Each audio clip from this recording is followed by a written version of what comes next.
Ashta-Lakshmi is a group of 8 manifestations of the Lakshmi Mata. Adi Lakshmi is the earliest form and helps seekers reach their spiritual source through meditation. Dhana Lakshmi represents material wealth, while Dhanya Lakshmi represents the wealth of agriculture. Gaja Lakshmi gives animal wealth and represents royal splendor, while Santana Lakshmi bestows offspring. Dhairya Lakshmi grants courage, strength, and valor during battles and helps overcome life's difficulties. Vijaya Lakshmi bestows victory, not only in battles, but also for conquering hurdles to achieve success. Vidya Lakshmi is the goddess and bestower of knowledge of arts and sciences. All 8 forms are revered and worshipped for their respective blessings. கல்வியா செல்வமா வீரமா அன்னையா தந்தையா தெய்வமா கல்வியா செல்வமா வீரமா அன்னையா தந்தையா தெய்வமா ஒன்றில்லாமல் மற்றொன்று உருவாகுமா இதில் உயர்வென்றும் தாழ்வென்றும் பிரிவாகுமா ஒன்றில்லாமல் மற்றொன்று உருவாகுமா இதில் உயர்வென்றும் தாழ்வென்றும் பிரிவாகுமா கல்வியா செல்வமா வீரமா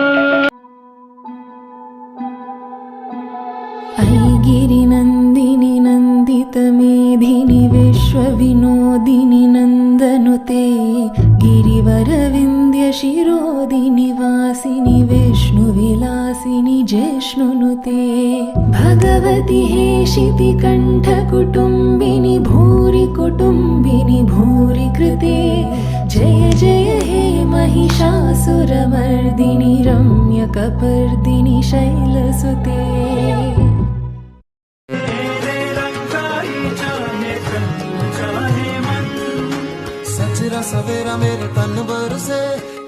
अभी नवरात्रि खत्म हुई और नवरात्रि के 9वें दिन ही हमने रामनवमी के रूप में श्री राम जी का जन्मदिन भी मनाया। तो क्या रामनवमी और नवरात्रि हर बार सेम टाइम पे आते हैं?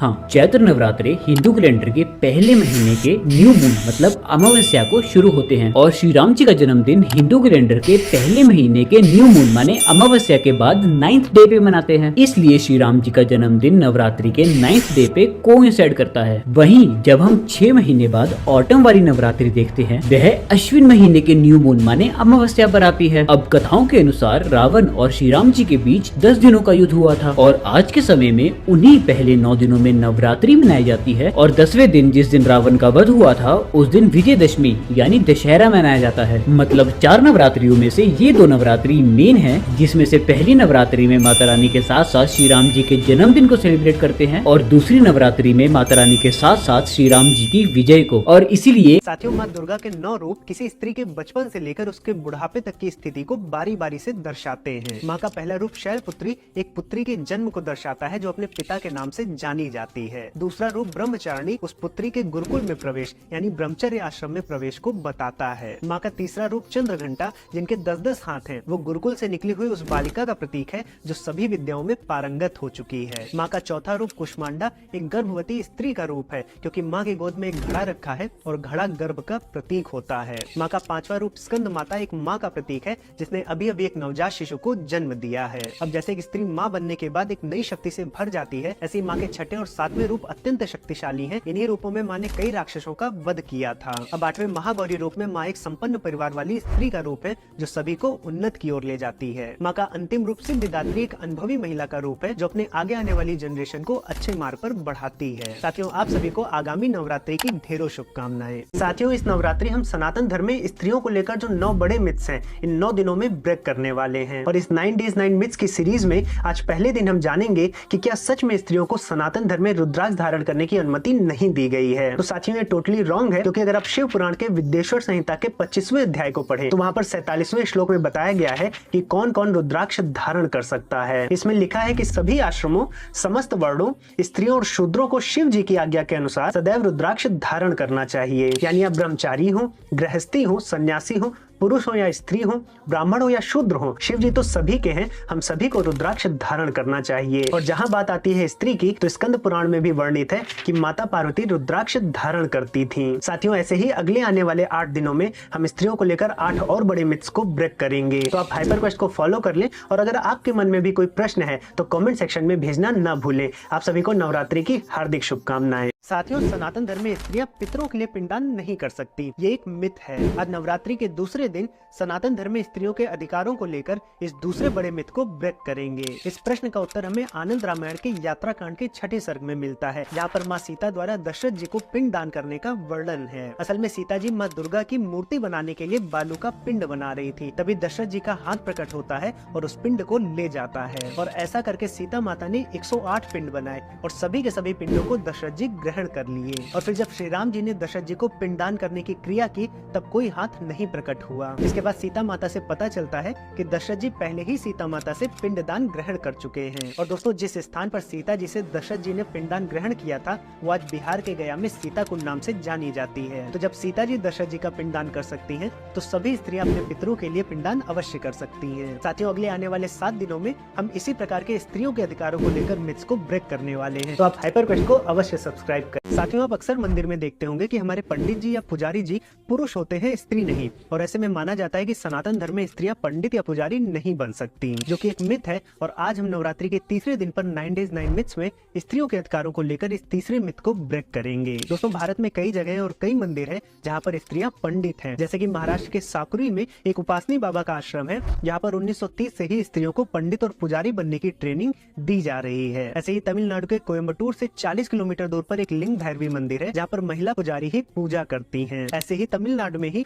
मेल मलयनूर और मेल मरुथुर जैसे ग्रामीण मंदिर है, जहाँ पर महिला पुजारी ही नियुक्त है। और अगर आप शाक्त आगम पढ़े तो वहाँ पर गुप्त साधन तंत्र के 6ठे पटल में गुरु पत्नी को पूजा संस्कार करने की पूरी अनुमति दी गई है। तो साथियों, हम देख सकते हैं कि सनातन धर्म में स्त्रियां भी पुजारी बन सकती हैं और मंदिरों में पूजा करवा सकती हैं। साथियों, ऐसे ही आने वाले अगले 6 दिनों में हम सनातन धर्म में स्त्रियों के अधिकारों को लेकर और भी बड़े 6 मिथ्स को ब्रेक करेंगे। तो आप हाइपर क्वेस्ट को जरूर सब्सक्राइब कर लें। साथियों, सनातन धर्म में विधवाओं को फिर से विवाह करने की अनुमति नहीं है। इनफैक्ट उनको तो पति के साथ जल के सती हो जाना चाहिए। अगर आप ऐसा सोचते हैं तो आप गलत हैं। आज नवरात्रि के चौथे दिन पर हम अपने 9 डेज 9 मिथ्स में स्त्रियों के अधिकारों को लेकर इस चौथे मिथ को ब्रेक करेंगे। दोस्तों, हमारे वेदों में भी विधवाओं को पुनर्विवाह करने के लिए कहा गया है। जैसे ऋग्वेद के 10वें मंडल के 18वें सूक्त के 8वें मंत्र को पढ़े तो वहाँ विधवा पुनर्विवाह की बात हुई है। ऐसे ही अथर्ववेद के 9वें कांड के 5वें सूक्त के 5वें मंत्र में भी विधवा पुनर्विवाह के बारे में बताया गया है। ऐसे ही महाभारत के वन पर्व में भी जब नल दमयंती का त्याग कर देते हैं तो दमयंती द्वारा दूसरे स्वयंवर की बात की जाती है। ऐसे ही अग्नि पुराण के 154वें अध्याय में भी पुनर्विवाह की बात हुई है। और अगर आप नारद स्मृति को पढ़ें तो वहाँ पर ऐसी 5 कंडीशंस बताई गई हैं जिसमें एक स्त्री पुनर्विवाह कर सकती है। तो चाहे वेद हो, पुराण हो या स्मृतियां हो,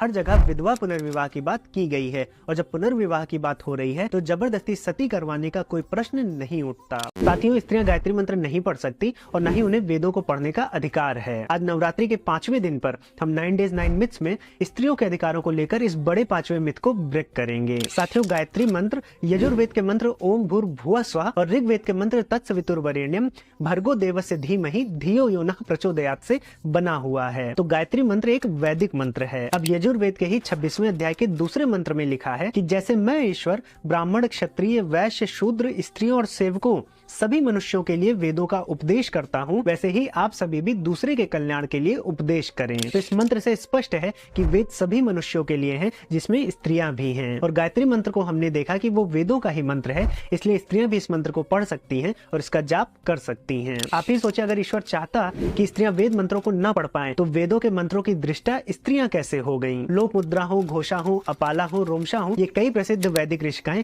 कई वैदिक मंत्रों की दृष्टा रही हैं। साथियों, स्त्रियां जनेऊ नहीं धारण कर सकती, उनका उपनयन संस्कार नहीं हो सकता और न ही वो गुरुकुल में पढ़ सकती हैं। आज नवरात्रि के 6ठे दिन पर हम 9 डेज 9 मिथ्स में सनातन धर्म में स्त्रियों के अधिकारों को लेकर इस 6ठे बड़े मिथ को ब्रेक करेंगे। साथियों, जहां तक बात रही जनेऊ धारण करने की, तो आप हमारे कई मंदिरों में देख सकते हैं कि मूर्तियों में देवताओं के साथ साथ देवियों ने भी जनेऊ धारण कर रखा है। आज भी कई ऐसे हिंदू संगठन हैं जो स्त्रियों के यज्ञोपवीत संस्कार का पूर्णतः समर्थन करते हैं, क्योंकि बिना जनेऊ संस्कार के बालक हो या बालिका हो, वो वेदों का पठन पाठन गुरुकुल में जाकर नहीं कर सकता था। एक तरह से ये गुरुकुल में एडमिशन प्रोसेस था। इसके साथ साथ आर्य सूत्र में भी स्त्रियों द्वारा यज्ञ करना, अग्निहोत्र करना, जनेऊ धारण करना, वेदों का पठन पाठन करना, इन सब के भी प्रमाण मिलते हैं। यम स्मृति भी कहती है कि स्त्रियां वेदों के पठन पाठन के लिए और ब्रह्म विद्या के लिए योग्य हैं। और जहां तक बात रही बालिकाओं के गुरुकुल में पढ़ने की, पहले ही नहीं भारत में आज भी ऐसे कई गुरुकुल हैं जहां बालिकाएं पढ़ती हैं। साथियों, इस नवरात्रि हम सनातन धर्म में स्त्रियों के अधिकारों को लेकर जो 9 बड़े मिथ्स हैं उनको ब्रेक कर रहे हैं। साथियों, स्त्रियां पीरियड्स में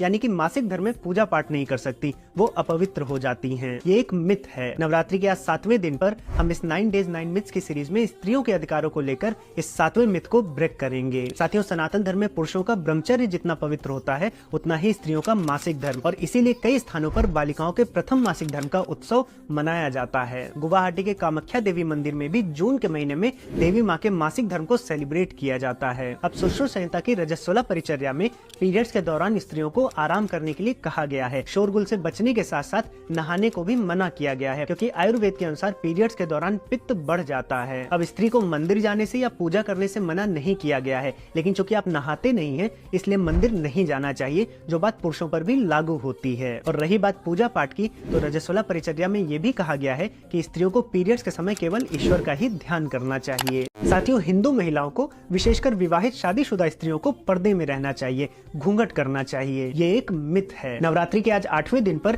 स्त्रियों के अधिकारों को लेकर इस 8वें बड़े मिथ को ब्रेक करेंगे। साथियों, किसी भी वेद या फिर रामायण महाभारत आदि ग्रंथों में स्त्रियों को पर्दे में रहने की बात नहीं कही गई है। वाल्मीकि रामायण में वर्णित है कि जब सीता माँ श्री राम जी के साथ और लक्ष्मण जी के साथ वनवास को जा रही थी तो पूरे अयोध्यावासी उनको देख पा रहे थे। हमें प्राचीन काल से आज तक ऐसी कोई मूर्ति नहीं मिली है जिसमें किसी स्त्री ने पर्दा किया हो। पर्दा एक अरेबिक शब्द है जो अरब से भारत आया, और उसमें भी राजस्थान जैसे पश्चिमी प्रदेशों में ये प्रथा ज्यादा प्रचलित है, क्योंकि बाहरी आक्रांताओं का सबसे ज्यादा अत्याचार भारत के पश्चिमी बॉर्डर पर स्थित राज्यों ने ही झेला। लेकिन वहीं आप साउथ इंडिया जाएंगे तो वहाँ पर कोई भी हिंदू स्त्री पर्दा या घूंघट के साथ नहीं दिखेगी, जो प्रमाण है कि हिंदुओं में पर्दा प्रथा आक्रांताओं के साथ शुरू हुई और बाद में एक सामाजिक कुप्रथा बन गई। साथियों, नवरात्रि के 9 दिनों में सनातन धर्म में स्त्रियों के अधिकारों के 9 बड़े मिथ्स को ब्रेक कर रहे हैं। आप सभी वीडियोस को अवश्य देखिए। साथियों, सनातन धर्म फेमिनिज्म की बात नहीं करता और यहाँ पर स्त्रियों को कोई विशेष अधिकार नहीं दिए गए हैं। आज नवरात्रि के अंतिम दिन पर स्त्रियों के अधिकारों को लेकर इस सबसे बड़े मिथ को कि सनातन धर्म एंटी फेमिनिस्ट है, हम ब्रेक करेंगे। साथियों, फेमिनिज्म की बात वही करते हैं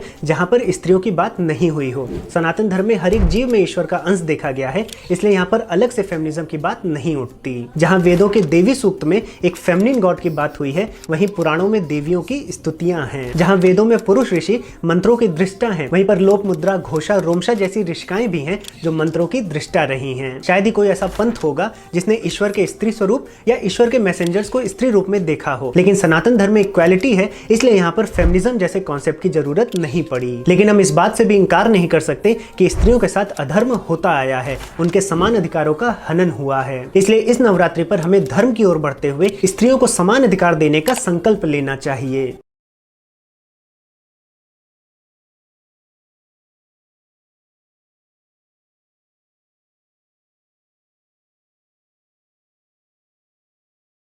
மூன்றாவது நாள் லக்ஷ்மி பூஜா அப்படின்னு கொண்டாடுவாங்க. அதுதான் உண்மையான தீபாவளி. 4வது நாளை அன்னாகட் அல்லது பாலி பிரதிபடா அப்படின்னு சொல்லுவாங்க. 5வது நாள் பாய் தூஜ், அதாவது சகோதரர்கள் தினமாக கொண்டாட காரணங்கள் அப்படின்னு சொல்லிட்டு இப்போ பார்க்கலாம். இதில் முதல் காரணம் என்ன அப்படின்னா, பொதுவாக அந்த தீபாவளி எப்போ வரும் அப்படின்னு பார்த்தீங்கன்னா, தசரா அப்படிங்கிற பண்டிகை முடிஞ்சு கிட்டத்தட்ட 20 இல்லைனா 21 நாள் கழிச்சு தான் வரும். இந்த தசரா அப்படிங்கிற பண்டிகை என்ன அப்படின்னா, இலங்கையில் நடந்த போரில் ராமன் ராவணனை கொன்ன நாள் தான். அன்னைக்கு அந்த வெடிக்காதேன்னு சொல்றது காரணம், நீ பட்டாசு வெடிப்ப, நீ காற்றை மாசுபடுத்துற, காசை கரியாக்குற, அதை தாண்டி ஒரு பச்சிலம் குழந்தை தாயின் மார்ல பால் குடிச்சுக்கிட்டு இருக்கும், டம்னு சத்தம் போட்டுனா பதறி பதறி முழிக்கும். அதனால நிப்பாட்டுறான்ற.